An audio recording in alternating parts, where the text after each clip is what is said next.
मोर प्रिय देशवासीगण नमस्कार। आज सही दिन उपनीत जहाँपाई आमे फेब्रुआरी मासठारू प्रतीक्षारत थिलु। मु मन की बात जरिया पुणी थरे आपणमानक गहणकु निज परिवार वर्गक गहणकु आसीछि। गोटे सुंदर उक्ति रहिछि, इति विदा पुनर्मिलनाय। यार अर्थ मध्य सेतिक सुंदर।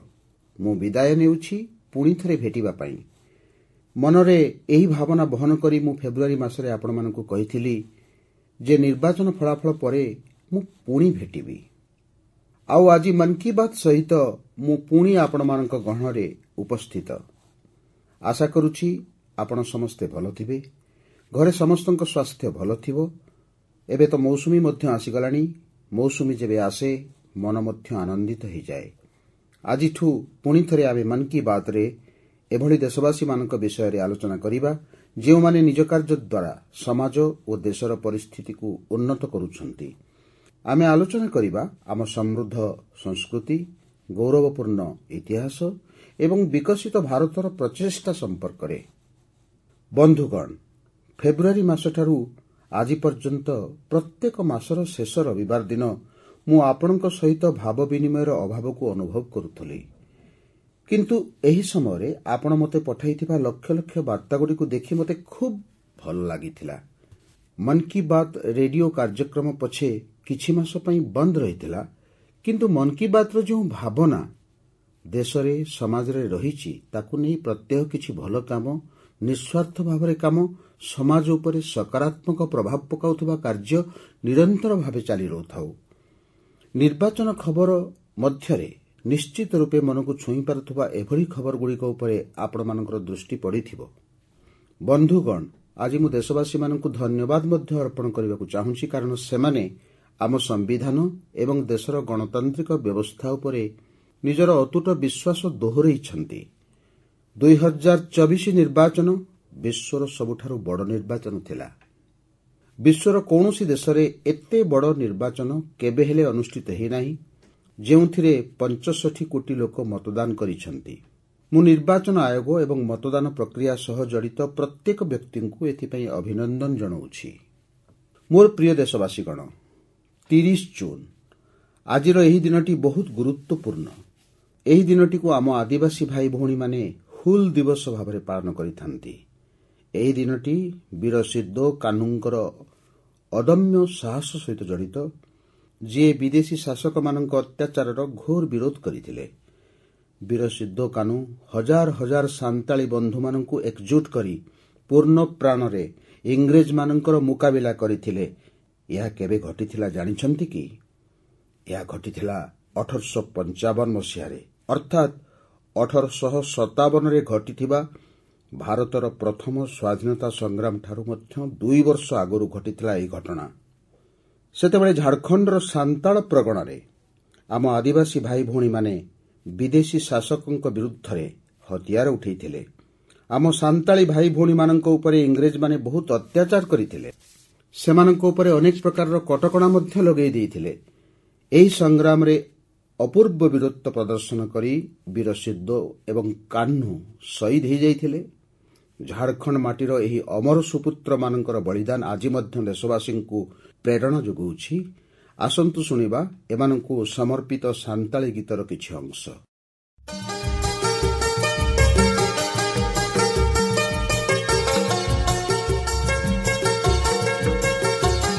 सीधा कानू बोल बुया मनावे 29 जन जहाँ दिसमरिया मरंग हुदो सांताल उल्का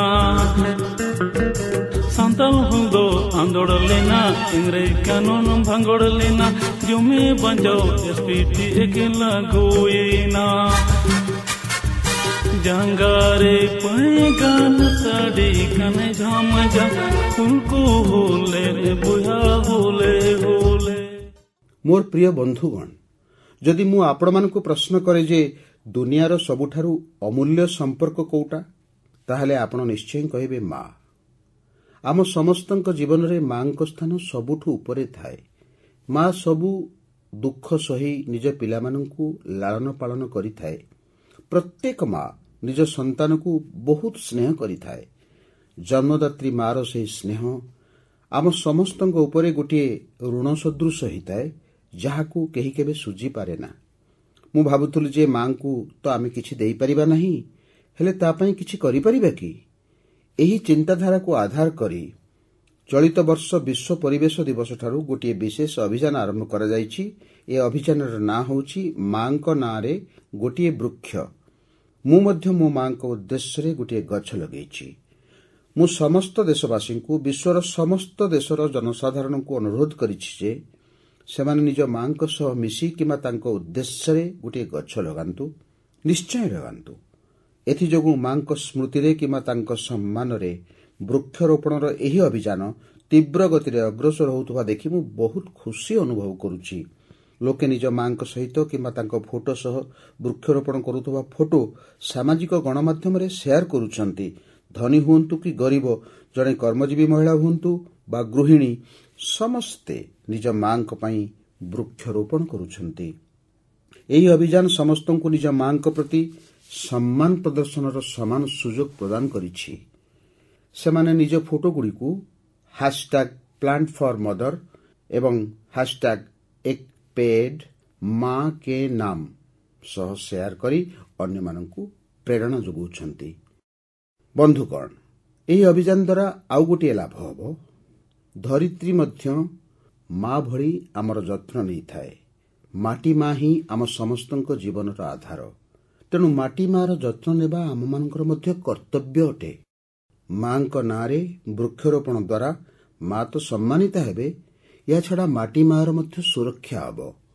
ବିଗତ ଦଶନ୍ଧିରେ ଭାରତରେ ସମସ୍ତଙ୍କ ପ୍ରଚେଷ୍ଟା ଫଳରେ ଜଙ୍ଗଲ କ୍ଷେତ୍ରର ଅଭୂତପୂର୍ବ ଅଭିବୃଦ୍ଧି ହୋଇଛି।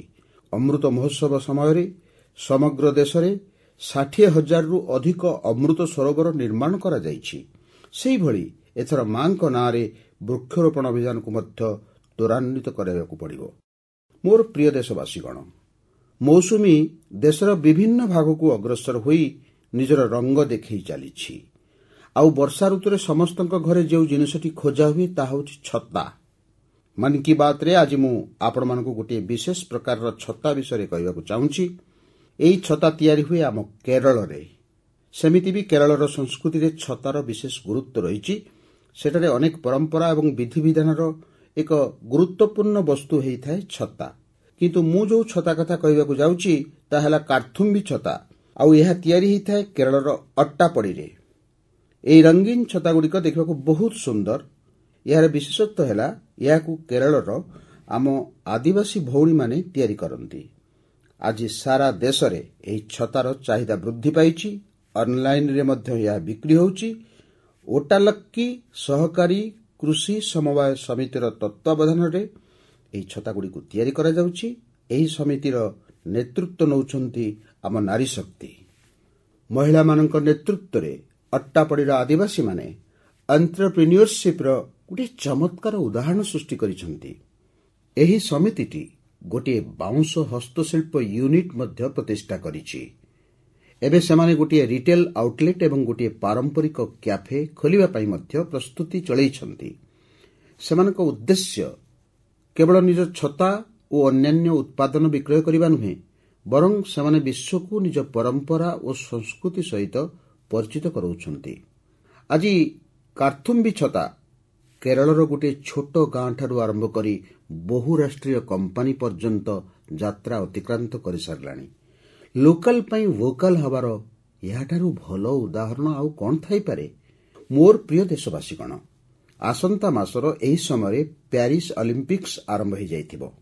ମୋର ବିଶ୍ୱାସ ଯେ ଆପଣମାନେ ମଧ୍ୟ ଅଲିମ୍ପିକ୍ କ୍ରୀଡ଼ାରେ ଭାରତୀୟ ଖେଳାଳିଙ୍କର ଉତ୍ସାହ ବଢ଼ାଇବା ପାଇଁ ଅପେକ୍ଷା କରିଥିବେ। ମୁଁ ଭାରତୀୟ ଦଳକୁ ଅଲିମ୍ପିକ୍ କ୍ରୀଡ଼ା ପାଇଁ ବହୁତ ବହୁତ ଶୁଭକାମନା ଜଣାଉଛି। ଆମ ସମସ୍ତଙ୍କ ମନରେ ଟୋକିଓ ଅଲିମ୍ପିକ୍ସର ସ୍ମୃତି ଏବେ ମଧ୍ୟ ସତେଜ ରହିଛି। ଟୋକିଓରେ ଆମର ଖେଳାଳିମାନଙ୍କ ପ୍ରଦର୍ଶନ ପ୍ରତ୍ୟେକ ଭାରତୀୟଙ୍କ ହୃଦୟ ଜିଣି ନେଇଥିଲା। ଟୋକିଓ ଅଲିମ୍ପିକ୍ସ ପରଠାରୁ ଆମର ଆଥଲେଟ୍ସମାନେ ପ୍ୟାରିସ୍ ଅଲିମ୍ପିକ୍ସର ପ୍ରସ୍ତୁତିରେ ଆନ୍ତରିକତାର ସହ ଲାଗିପଡ଼ିଥିଲେ। ସମସ୍ତ ଖେଳାଳିଙ୍କୁ ମିଶାଇ ଦେଲେ ତ ଏମାନେ ପ୍ରାୟ 900 ଆନ୍ତର୍ଜାତିକ ପ୍ରତିଯୋଗିତାରେ ଭାଗ ନେଇଛନ୍ତି। ଏହା ବହୁତ ବଡ଼ ସଂଖ୍ୟା ଅଟେ।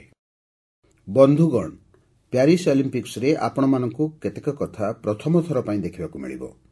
ବନ୍ଧୁକ ଚାଳନାରେ ଆମ ଖେଳାଳିମାନଙ୍କର ପ୍ରତିଭା ଆହୁରି ଉଜ୍ଜ୍ୱଳ ହୋଇ ଚାଲିଛି। ଟେବୁଲ ଟେନିସ୍ରେ ପୁରୁଷ ଓ ମହିଳା ଉଭୟ ଦଳ ଯୋଗ୍ୟତା ଅର୍ଜନ କରିସାରିଛନ୍ତି।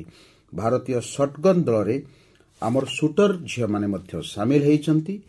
ଏଥର କୁସ୍ତି ଓ ଅଶ୍ୱାରୋହଣରେ ଆମ ଦଳର ଖେଳାଳି ସେହି ଶ୍ରେଣୀରେ ମଧ୍ୟ ପ୍ରତିଯୋଗିତା କରିବେ, ଯେଉଁଥିରେ ଆଗରୁ ସେମାନେ କେବେ ଭାଗ ନେଇନଥିଲେ। ଏଥିରୁ ଆପଣ ଅନୁମାନ କରିପାରୁଥିବେ, ଏଥର ଆମକୁ କ୍ରୀଡ଼ାରେ ଅଲଗା ସ୍ତରର ରୋମାଞ୍ଚ ଦେଖିବାକୁ ମିଳିବ। ଆପଣମାନଙ୍କର ମନେଥିବ ଯେ କିଛି ମାସ ତଳେ ବିଶ୍ୱ ପାରା ଏଥଲେଟିକ୍ସ ଚାମ୍ପିଅନସିପ୍ରେ ଆମର ଶ୍ରେଷ୍ଠ ପ୍ରଦର୍ଶନ ରହିଥିଲା। ସେହିପରି ଚେସ୍ ଏବଂ ବ୍ୟାଡମିଣ୍ଟନରେ ମଧ୍ୟ ଆମର ଖେଳାଳିମାନେ ବିଜୟ ପତାକା ଉଡ଼ାଇଥିଲେ। ଏବେ ସମଗ୍ର ଦେଶ ଆଶା କରୁଛି ଆମର କ୍ରୀଡ଼ାବିତ୍ ଅଲିମ୍ପିକ୍ସରେ ମଧ୍ୟ ଉତ୍ତମ ପ୍ରଦର୍ଶନ କରିବେ, ଏହି କ୍ରୀଡ଼ାଗୁଡ଼ିକରେ ପଦକ ମଧ୍ୟ ଜିତିବେ ଆଉ ଦେଶବାସୀଙ୍କର ହୃଦୟ ମଧ୍ୟ ଜିଣିବେ। ଆଗାମୀ ଦିନରେ ମୋତେ ଭାରତୀୟ ଦଳ ସହ ସାକ୍ଷାତ କରିବାର ସୁଯୋଗ ମଧ୍ୟ ମିଳିବ। ମୁଁ ଆପଣମାନଙ୍କ ତରଫରୁ ସେମାନଙ୍କର ଉତ୍ସାହ ବର୍ଦ୍ଧନ କରିବି। ଆଉ ହଁ, ଆମର ଏଥର ହ୍ୟାଶ୍ଟ୍ୟାଗ୍ Cheer4Bharat ରହିଛି। ଏହି ହ୍ୟାଶ୍ଟ୍ୟାଗ୍ ଜରିଆରେ ଆମକୁ ନିଜର ଖେଳାଳିମାନଙ୍କର ଉତ୍ସାହ ବଢ଼ାଇବାର ଅଛି। ସେମାନଙ୍କର ଉତ୍ସାହ ସବୁବେଳେ ବଢ଼ାଇବାକୁ ହେବ, ଗତିକୁ ବଜାୟ ରଖିବାକୁ ହେବ। ଆପଣଙ୍କର ଏହି ଗତି ଭାରତର ମ୍ୟାଜିକ୍ ଦୁନିଆକୁ ଦେଖାଇବା ପାଇଁ ଆହୁରି ସାହାଯ୍ୟ କରିବ। ମୋର ପ୍ରିୟ ଦେଶବାସୀଗଣ, ମୁଁ ଆପଣ ସମସ୍ତଙ୍କ ପାଇଁ ଏକ ଛୋଟିଆ ଅଡିଓ କ୍ଲିପ୍ ପ୍ଲେ କରୁଛି। रेडियो क्वेट FM 93.3 से हिंदी शो नमस्ते कुवैत।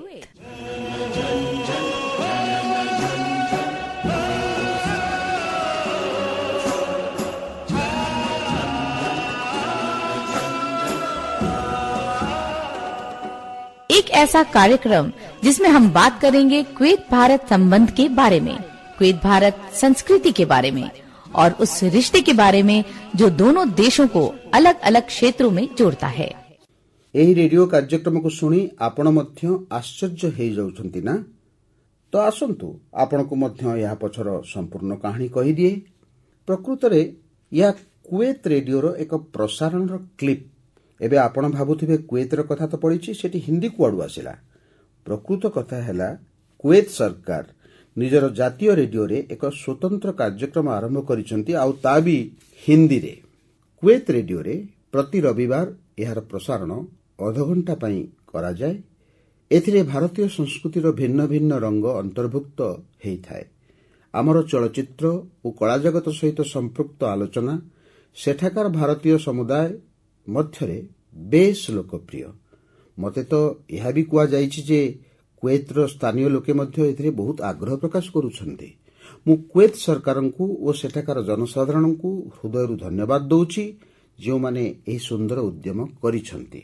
ବନ୍ଧୁଗଣ, ଆଜି ସମଗ୍ର ବିଶ୍ୱରେ ଆମ ସଂସ୍କୃତିର ଯେଭଳି ଗୌରବଗାନ ହେଉଛି, ସେଥିରେ କେଉଁ ଭାରତୀୟ ବା ଖୁସି ନ ହେବ? ଏହି ଯେମିତି ତୁର୍କମେନିସ୍ତାନରେ ଏ ବର୍ଷ ମେ ମାସରେ ସେଠାକାର ରାଷ୍ଟ୍ରୀୟ କବିଙ୍କର 300ତମ ଜନ୍ମ ଜୟନ୍ତୀ ପାଳନ କରାଗଲା। ଏହି ଅବସରରେ ତୁର୍କମେନିସ୍ତାନର ରାଷ୍ଟ୍ରପତି ବିଶ୍ୱର 24 ଜଣ ପ୍ରସିଦ୍ଧ କବିଙ୍କ ପ୍ରତିମୂର୍ତ୍ତିର ଅନାବରଣ କରିଥିଲେ। ଏଥିରେ ଗୋଟିଏ ପ୍ରତିମୂର୍ତ୍ତି ଗୁରୁଦେବ ରବୀନ୍ଦ୍ରନାଥ ଟାଗୋରଙ୍କର ମଧ୍ୟ ରହିଛି। ଏହା ଗୁରୁଦେବଙ୍କ ପ୍ରତି ସମ୍ମାନ, ଭାରତର ମଧ୍ୟ ସମ୍ମାନ। ସେହିଭଳି ଜୁନ୍ ମାସରେ 2 କ୍ୟାରିବିଆନ୍ ଦେଶ ସୁରିନାମ ଏବଂ ସେଣ୍ଟ ଭିନସେଣ୍ଟ ଆଣ୍ଡ ଦ ଗ୍ରେନାଡିନ୍ ନିଜର ଭାରତୀୟ ଐତିହ୍ୟକୁ ସମ୍ପୂର୍ଣ୍ଣ ଉତ୍ସାହ ଉଦ୍ଦୀପନା ସହ ପାଳନ କରିଥିଲେ। ସୁରିନାମରେ ଭାରତୀୟ ସମୁଦାୟ ପ୍ରତିବର୍ଷ ଜୁନ୍ 5 ତାରିଖରେ ଇଣ୍ଡିଆନ୍ ଆରାଇଭାଲ୍ ଡେ ଓ ପ୍ରବାସୀ ଦିବସ ପାଳନ କରନ୍ତି।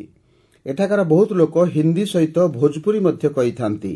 ସେଣ୍ଟ ଭିନସେଣ୍ଟ ଆଣ୍ଡ ଦ ଗ୍ରେନାଡିନ୍ରେ ରହୁଥିବା ଆମର ଭାରତୀୟ ବଂଶୋଦ୍ଭବ ଭାଇ ଭଉଣୀଙ୍କ ସଂଖ୍ୟା ପ୍ରାୟ 6000। ସେମାନେ ନିଜ ଐତିହ୍ୟକୁ ନେଇ ବହୁତ ଗର୍ବ କରନ୍ତି। ଜୁନ୍ 1 ତାରିଖରେ ଏମାନେ ସମସ୍ତେ ଇଣ୍ଡିଆନ୍ ଆରାଇଭାଲ୍ ଡେକୁ ଯେଉଁଭଳି ଧୁମ୍ଧାମ୍ରେ ପାଳନ କଲେ, ସେଥିରୁ ଏହି ଭାବନା ସ୍ପଷ୍ଟ ପରିଲକ୍ଷିତ ହୁଏ।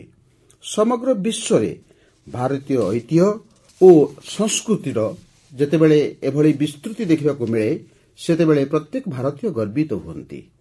ବନ୍ଧୁଗଣ, ଏହି ମାସରେ ସମଗ୍ର ବିଶ୍ୱ 10ମ ଯୋଗ ଦିବସକୁ ସମ୍ପୂର୍ଣ୍ଣ ଉତ୍ସାହ ଉଦ୍ଦୀପନା ସହ ପାଳନ କରିଛି। ମୁଁ ମଧ୍ୟ ଜାମ୍ମୁ କାଶ୍ମୀରର ଶ୍ରୀନଗରରେ ଆୟୋଜିତ ଯୋଗ କାର୍ଯ୍ୟକ୍ରମରେ ସାମିଲ ହୋଇଥିଲି। କାଶ୍ମୀରର ଯୁବକମାନଙ୍କ ସହ ଝିଅ ତଥା ଭଉଣୀମାନେ ମଧ୍ୟ ଯୋଗ ଦିବସରେ ବହୁ ସଂଖ୍ୟାରେ ଅଂଶଗ୍ରହଣ କରିଥିଲେ। ଯୋଗ ଦିବସର ଆୟୋଜନ ଯେତେ ଆଗକୁ ବଢ଼ୁଛି, ନୂଆ ନୂଆ ରେକର୍ଡ ସୃଷ୍ଟି ହୋଇ ଚାଲିଛି। ସାରା ପୃଥିବୀରେ ଯୋଗ ଦିବସ ଅନେକ ଚମତ୍କାର ଉପଲବ୍ଧି ହାସଲ କରିସାରିଛି। ସାଉଦି ଆରବରେ ପ୍ରଥମ ଥର ଜଣେ ମହିଳା ଅଲ୍ ହନୌଫ୍ ସାଦ୍ କମନ୍ ଯୋଗ ପ୍ରୋଟୋକଲର ନେତୃତ୍ୱ ନେଇଥିଲେ। ପ୍ରଥମ ଥର ଜଣେ ସାଉଦି ମହିଳା କୌଣସି ମୁଖ୍ୟ ଯୋଗ ସେସନକୁ ସଞ୍ଚାଳନ କରିଥିଲେ। ଇଜିପ୍ଟରେ ଏଥର ଯୋଗ ଦିବସରେ ଏକ ଫଟୋ ପ୍ରତିଯୋଗିତାର ଆୟୋଜନ କରାଯାଇଥିଲା। ନୀଳନଦୀ କୂଳରେ, ଲୋହିତ ସାଗରର ବେଳାଭୂମିରେ, ପିରାମିଡ୍ ସମ୍ମୁଖରେ ଯୋଗ କରୁଥିବା ଲକ୍ଷ ଲକ୍ଷ ଲୋକଙ୍କ ଛବି ବହୁତ ଲୋକପ୍ରିୟ ହୋଇଥିଲା। ନିଜର ମାର୍ବଲ ବୁଦ୍ଧ ପ୍ରତିମୂର୍ତ୍ତି ପାଇଁ ପ୍ରସିଦ୍ଧ ମିଆଁମାରର ମାରାଭିଜୟ ପାଗୋଡା କମ୍ପ୍ଲେକ୍ସ ବିଶ୍ୱରେ ବେଶ୍ ଜଣାଶୁଣା। ଏଠାରେ ମଧ୍ୟ ଜୁନ୍ 21 ତାରିଖରେ ଚମତ୍କାର ଯୋଗ ସେସନ ଆୟୋଜିତ ହୋଇଥିଲା। ବାହାରିନରେ ଦିବ୍ୟାଙ୍ଗ ପିଲାଙ୍କ ପାଇଁ ଏକ ସ୍ୱତନ୍ତ୍ର ଶିବିରର ଆୟୋଜନ କରାଯାଇଥିଲା। ଶ୍ରୀଲଙ୍କାର ୟୁନେସ୍କୋ ଐତିହ୍ୟସ୍ଥଳ ପାଇଁ ବିଖ୍ୟାତ ଗଲ୍ଫ ଫୋର୍ଟରେ ମଧ୍ୟ ଏକ ସ୍ମରଣୀୟ ଯୋଗ ସେସନ ହୋଇଥିଲା। ଆମେରିକାର ନ୍ୟୁୟର୍କ ସ୍ଥିତ ଅବଜରଭେସନ ଡେକ୍ରେ ଲୋକେ ଯୋଗ କରିଥିଲେ। ମାର୍ଶାଲ ଦ୍ୱୀପରେ ମଧ୍ୟ ପ୍ରଥମ ଥର ବହୁତ ବଡ଼ ଯୋଗ ଦିବସ କାର୍ଯ୍ୟକ୍ରମ ଅନୁଷ୍ଠିତ ହୋଇଥିଲା, ଯେଉଁଥିରେ ରାଷ୍ଟ୍ରପତିଜୀ ମଧ୍ୟ ଭାଗ ନେଇଥିଲେ। ଭୁଟାନର ଥିମ୍ପୁରେ ମଧ୍ୟ ଏକ ବଡ଼ ଯୋଗ ଦିବସ କାର୍ଯ୍ୟକ୍ରମ ହୋଇଥିଲା, ଯେଉଁଥିରେ ମୋର ବନ୍ଧୁ ପ୍ରଧାନମନ୍ତ୍ରୀ ତୋବଗେ ଅଂଶଗ୍ରହଣ କରିଥିଲେ। ଅର୍ଥାତ୍ ପୃଥିବୀର କୋଣ ଅନୁକୋଣରେ ଲୋକେ ଯୋଗ କରୁଥିବାର ବର୍ଣ୍ଣାଢ୍ୟ ଦୃଶ୍ୟ ଆମେ ସମସ୍ତେ ଦେଖିଲୁ। ମୁଁ ଯୋଗ ଦିବସରେ ଭାଗ ନେଇଥିବା ସମସ୍ତ ବନ୍ଧୁମାନଙ୍କୁ ହୃଦୟରୁ କୃତଜ୍ଞତା ଜ୍ଞାପନ କରୁଛି। ମୋର ଆପଣମାନଙ୍କ ପାଖରେ ଗୋଟିଏ ପୁରୁଣା ଅନୁରୋଧ ମଧ୍ୟ ରହିଛି। ଯୋଗକୁ ଆମେ କେବଳ ଦିନିକିଆ ଅଭ୍ୟାସ କରିବା ନାହିଁ, ଆପଣ ନିୟମିତ ଯୋଗ କରନ୍ତୁ। ଏହାଦ୍ୱାରା ଆପଣ ନିଜ ଜୀବନରେ ସକାରାତ୍ମକ ପରିବର୍ତ୍ତନକୁ ନିଶ୍ଚୟ ଅନୁଭବ କରିବେ। ବନ୍ଧୁଗଣ, ଭାରତର ଅନେକଗୁଡ଼ିଏ ଉତ୍ପାଦ ଅଛି ଯେଉଁଗୁଡ଼ିକର ସାରା ବିଶ୍ୱରେ ବହୁତ ଚାହିଦା ରହିଛି। ଭାରତର ଏହିଭଳି କିଛି ଲୋକାଲ ପ୍ରଡକ୍ଟକୁ ଆମେ ଯେତେବେଳେ ଗ୍ଲୋବାଲ ହେବାର ଦେଖୁ, ସେତେବେଳେ ମନ ଗର୍ବରେ ପୂରି ଉଠିବା ସ୍ୱାଭାବିକ। ଆରାକୁ କଫି ଆମର ସେହିଭଳି ଏକ ଉତ୍ପାଦ। ଆନ୍ଧ୍ରପ୍ରଦେଶର ଅଲ୍ଲୁରୀ ସୀତାରାମ ରାଜୁ ଜିଲ୍ଲାରେ ଏହାର ଉତ୍ପାଦନ ବହୁ ପରିମାଣରେ ହୁଏ। ଏହା ନିଜର ରିଚ୍ ଫ୍ଲେଭର ଏବଂ ଆରୋମା ପାଇଁ ପ୍ରସିଦ୍ଧ। ଆରାକୁ କଫିକୁ ଏଭଳି ଉଚ୍ଚସ୍ଥାନ ପ୍ରାପ୍ତ କରାଇବାରେ ଗିରିଜନ କୋଅପରେଟିଭର ବିଶେଷ ଭୂମିକା ରହିଛି। ଏହି ସଂସ୍ଥା ଏଠାକାର କୃଷକ ଭାଇ ଭଉଣୀମାନଙ୍କୁ ଏକତ୍ର କରିବାର କାମ କଲା ଏବଂ ସେମାନଙ୍କୁ ଆରାକୁ କଫିର ଚାଷ କରିବା ପାଇଁ ମଧ୍ୟ ପ୍ରୋତ୍ସାହନ ଦେଲା। ଏହାଦ୍ୱାରା ଏହି କୃଷକମାନଙ୍କର ରୋଜଗାର ମଧ୍ୟ ବହୁତ ବଢ଼ିଗଲା। କୋଣ୍ଡା, ଦୋରା ଆଦିବାସୀମାନଙ୍କୁ ମଧ୍ୟ ଏହାଦ୍ୱାରା ଅଧିକା ଲାଭ ମିଳିଲା। ରୋଜଗାର ସଙ୍ଗେ ସଙ୍ଗେ ସେମାନେ ଏକ ସମ୍ମାନଜନକ ଜୀବନଯାପନ କରୁଛନ୍ତି। ମୋର ମନେ ଅଛି, ଥରେ ବିଶାଖାପାଟଣାରେ ଆନ୍ଧ୍ରପ୍ରଦେଶର ମୁଖ୍ୟମନ୍ତ୍ରୀ ଚନ୍ଦ୍ରବାବୁ ନାଇଡୁ ଗାରୁଙ୍କ ସହିତ ମୋତେ ଏହି କଫିର ସ୍ୱାଦ ନେବାର ସୁଯୋଗ ମିଳିଥିଲା। ତାର ଟେଷ୍ଟ କଥା କ'ଣ କହିବି, ଏ କଫି ତ ବହୁତ ବଢ଼ିଆ। ଆରାକୁ କଫିକୁ ଅନେକ ବିଶ୍ୱସ୍ତରୀୟ ପୁରସ୍କାର ମଧ୍ୟ ମିଳିଛି। ଦିଲ୍ଲୀରେ ଆୟୋଜିତ ହୋଇଥିବା G20 ସମ୍ମିଳନୀରେ ମଧ୍ୟ ଏହି କଫି ବେଶ୍ ଆଦୃତ ହୋଇଥିଲା। ଆପଣଙ୍କୁ ଯେବେ ବି ସୁଯୋଗ ମିଳିବ, ଆପଣ ନିଶ୍ଚିତ ଭାବରେ ଆରାକୁ କଫିର ଆନନ୍ଦ ନିଅନ୍ତୁ। ସାଥୀଗଣ, ଲୋକାଲ ଉତ୍ପାଦକୁ ଗ୍ଲୋବାଲ ବନେଇବାରେ ଆମ ଜାମ୍ମୁ ଓ କାଶ୍ମୀରର ଲୋକମାନେ ମଧ୍ୟ ପଛରେ ନାହାନ୍ତି। ଗତ ମାସରେ ଜାମ୍ମୁ କାଶ୍ମୀରର ଲୋକମାନେ ଯାହା କରି ଦେଖାଇଛନ୍ତି, ତାହା ସାରା ଦେଶରେ ଲୋକମାନଙ୍କ ପାଇଁ ଏକ ଉଦାହରଣ। ଏଠାକାର ପୁଲୱାମାରୁ ସ୍ନୋ ପିଜ୍ର ପ୍ରଥମ ଛେକ ଲଣ୍ଡନ ପଠାଯାଇଛି। କିଛି ଲୋକଙ୍କ ମନରେ ଗୋଟିଏ ଆଇଡିଆ ଆସିଲା ଯେ କାଶ୍ମୀରର ଉତ୍ପାଦିତ ହେଉଥିବା ଏକ୍ଜୋଟିକ୍ ଭେଜିଟେବଲ୍ସକୁ କାହିଁକି ବିଶ୍ୱ ମାନଚିତ୍ରରେ ସ୍ଥାପିତ କରାନଯିବ। ବେଶ୍, ଆଉ କ'ଣ କହିବା। ଚକୁରା ଗାଁର ଅବଦୁଲ ରସିଦ ମିର୍ଜୀ ଏଥିପାଇଁ ସର୍ବପ୍ରଥମେ ଆଗେଇ ଆସିଲେ। ସେ ଗ୍ରାମର ଅନ୍ୟ କୃଷକମାନଙ୍କର ଜମିକୁ ଏକାଠି କରି ସ୍ନୋ ପିଜ୍ ଚାଷ କରିବା ଆରମ୍ଭ କଲେ ଏବଂ ଦେଖୁ ଦେଖୁ ସ୍ନୋ ପିଜ୍ କାଶ୍ମୀରରୁ ଯାଇ ଲଣ୍ଡନରେ ପହଞ୍ଚିବା ଆରମ୍ଭ କରିଦେଲା। ଏହି ସଫଳତା ଜାମ୍ମୁ କାଶ୍ମୀରର ଲୋକମାନଙ୍କ ପାଇଁ ସମୃଦ୍ଧିର ଦ୍ୱାର ଖୋଲିଦେଇଛି। ଆମ ଦେଶରେ ଏହିଭଳି ନିଆରା ଉତ୍ପାଦମାନଙ୍କର ଅଭାବ ନାହିଁ। ଆପଣ ଏହି ଉତ୍ପାଦଗୁଡ଼ିକୁ #MyProductsMyPrideରେ ନିଶ୍ଚୟ ସେୟାର କରନ୍ତୁ। ମୁଁ ଏହି ବିଷୟ ଉପରେ ଆସନ୍ତା ମନ୍ କି ବାତ୍ରେ ନିଶ୍ଚୟ ଚର୍ଚ୍ଚା କରିବି। मम प्रियाः देशवासिनः अद्य अहं किञ्चित् चर्चां संस्कृत भाषायाम् आरभे। ଆପଣମାନେ ଭାବୁଥିବେ ଯେ ମୁଁ ମନ୍ କି ବାତ୍ରେ ହଠାତ୍ ସଂସ୍କୃତରେ କାହିଁକି କହୁଛି। ଏହାର କାରଣ ହେଲା ଆଜି ସଂସ୍କୃତ ସହିତ ସମ୍ବନ୍ଧିତ ଗୋଟିଏ ବିଶେଷ ପ୍ରସଙ୍ଗ ରହିଛି। ଆଜି ଜୁନ୍ 30 ତାରିଖରେ ଆକାଶବାଣୀର ସଂସ୍କୃତ ବୁଲେଟିନ୍ ତାର 50 ବର୍ଷ ପୂରଣ କରୁଛି। 50 ବର୍ଷ ଭିତରେ ଏହି ବୁଲେଟିନ୍ ଅଗଣିତ ଲୋକଙ୍କୁ ସଂସ୍କୃତ ସହିତ ବାନ୍ଧି ରଖିଛି। ମୁଁ ଅଲ୍ ଇଣ୍ଡିଆ ରେଡିଓ ପରିବାରକୁ ଏଥିପାଇଁ ଅଭିନନ୍ଦନ ଜଣାଉଛି। ସାଥୀଗଣ, ପ୍ରାଚୀନ ଭାରତୀୟ ଜ୍ଞାନ ଓ ବିଜ୍ଞାନର ପ୍ରଗତି କ୍ଷେତ୍ରରେ ସଂସ୍କୃତର ମହତ୍ୱପୂର୍ଣ୍ଣ ଭୂମିକା ରହିଛି। ଆମେ ସଂସ୍କୃତକୁ ସମ୍ମାନ ଦେବା ତଥା ନିଜର ଦୈନନ୍ଦିନ ଜୀବନରେ ସଂସ୍କୃତକୁ ସ୍ଥାନ ଦେବା, ଏହା ହିଁ ହେଉଛି ଆଜିର ଆବଶ୍ୟକତା। ଆଜିକାଲି ବେଙ୍ଗାଲୁରୁର କେତେକ ଲୋକ ଏହିଭଳି ଏକ ପ୍ରୟାସ କରୁଛନ୍ତି। ବେଙ୍ଗାଲୁରୁର କବ୍ବନ ପାର୍କ ନାମରେ ଗୋଟିଏ ପାର୍କ ଅଛି। ଏଠାକାର ଲୋକମାନେ ଗୋଟିଏ ଦିନ ପ୍ରତ୍ୟେକ ରବିବାର ବାଳକ, ଯୁବକ ଓ ବୟସ୍କ ଲୋକମାନେ ଏକାଠି ହୋଇ ନିଜ ନିଜ ଭିତରେ ସଂସ୍କୃତରେ କଥାବାର୍ତ୍ତା ହେଉଛନ୍ତି। ଖାଲି ସେତିକି ନୁହେଁ, ଏଠି ସଂସ୍କୃତରେ ବିତର୍କର କେତେକ ସମ୍ପାନ ମଧ୍ୟ ଆୟୋଜିତ ହେଉଛି। ସେମାନେ ଏହି ପ୍ରୟାସର ନାଁ ଦେଇଛନ୍ତି ସଂସ୍କୃତ ୱିକେଣ୍ଡ। ସମଷ୍ଟି ଗୁବ୍ବିଜୀ ଏକ ସଂସ୍କୃତ ୱେବସାଇଟ୍ ମାଧ୍ୟମରେ ଏହାର ଶୁଭାରମ୍ଭ କରିଛନ୍ତି। ଏହି କିଛିଦିନ ଆଗରୁ ଆରମ୍ଭ ହୋଇଥିବା ଏହି ପ୍ରୟାସ ବେଙ୍ଗାଲୁରୁବାସୀମାନଙ୍କ ମଧ୍ୟରେ ଖୁବ୍ ଲୋକପ୍ରିୟ ହୋଇପାରିଛି। ଆମେ ସବୁ ଯଦି ଏହିଭଳି ପ୍ରୟାସରେ ଯୋଗଦେବା, ତାହେଲେ ଆମକୁ ବିଶ୍ୱର ଏହି ପ୍ରାଚୀନ ତଥା ବୈଜ୍ଞାନିକ ଭାଷାରୁ ବହୁତ କିଛି ଶିଖିବାକୁ ମିଳିବ। ମୋର ପ୍ରିୟ ଦେଶବାସୀଗଣ, ମନ୍ କି ବାତ୍ର ଏହି ଅଧ୍ୟାୟରେ ଆପଣମାନଙ୍କ ସହିତ ଯୋଗଦେଇ ବହୁତ ଭଲ ଲାଗିଲା। ଏବେ ଏହା ଆଗଭଳି ଲଗାତାର ଜାରି ରହିବ। ଆଜିଠାରୁ ଗୋଟିଏ ସପ୍ତାହ ପରେ ପବିତ୍ର ରଥଯାତ୍ରା ଆରମ୍ଭ ହେବାକୁ ଯାଉଛି। ମହାପ୍ରଭୁ ଜଗନ୍ନାଥଙ୍କର କୃପା ସମସ୍ତ ଦେଶବାସୀମାନଙ୍କ ଉପରେ ଥାଉ, ସଦାସର୍ବଦା ଥାଉ, ଏହା ମୁଁ କାମନା କରୁଛି। ଅମରନାଥ ଯାତ୍ରା ମଧ୍ୟ ଆରମ୍ଭ ହୋଇଗଲାଣି ଏବଂ ଆଉ କେତୋଟି ଦିନ ପରେ ପଣ୍ଢରପୁର ବାରୀ ମଧ୍ୟ ଆରମ୍ଭ ହୋଇଯିବ। ଏହି ଯାତ୍ରାଗୁଡ଼ିକରେ ଯୋଗ ଦେଉଥିବା ସମସ୍ତ ଶ୍ରଦ୍ଧାଳୁମାନଙ୍କୁ ମୁଁ ଶୁଭକାମନା ଜଣାଉଛି। ଆଗକୁ କଚ୍ଛି ନବବର୍ଷ ଆଷାଢ଼ୀ ବିଜ୍ ପର୍ବ ମଧ୍ୟ ଆସୁଛି। ଏହି ପର୍ବପର୍ବାଣୀ ପାଇଁ ଆପଣମାନଙ୍କୁ ସମସ୍ତଙ୍କୁ ବହୁତ ବହୁତ ଅଭିନନ୍ଦନ ଜଣାଉଛି। ମୋର ବିଶ୍ୱାସ, ସକାରାତ୍ମକ ଜନଭାଗିଦାରୀର ଏହି ପ୍ରୟାସଗୁଡ଼ିକୁ ଆପଣମାନେ ମୋ ସହିତ ନିଶ୍ଚୟ ସେୟାର କରୁଥିବେ। ମୁଁ ଆସନ୍ତା ମାସରେ ଆପଣମାନଙ୍କ ସହିତ ପୁଣି ଯୋଗ ଦେବାକୁ ପ୍ରତୀକ୍ଷା କରୁଛି। ସେ ପର୍ଯ୍ୟନ୍ତ ଆପଣମାନେ ନିଜର ଓ ନିଜ ପରିବାର ପ୍ରତି ଧ୍ୟାନ ଦିଅନ୍ତୁ। ବହୁତ ବହୁତ ଧନ୍ୟବାଦ। ନମସ୍କାର।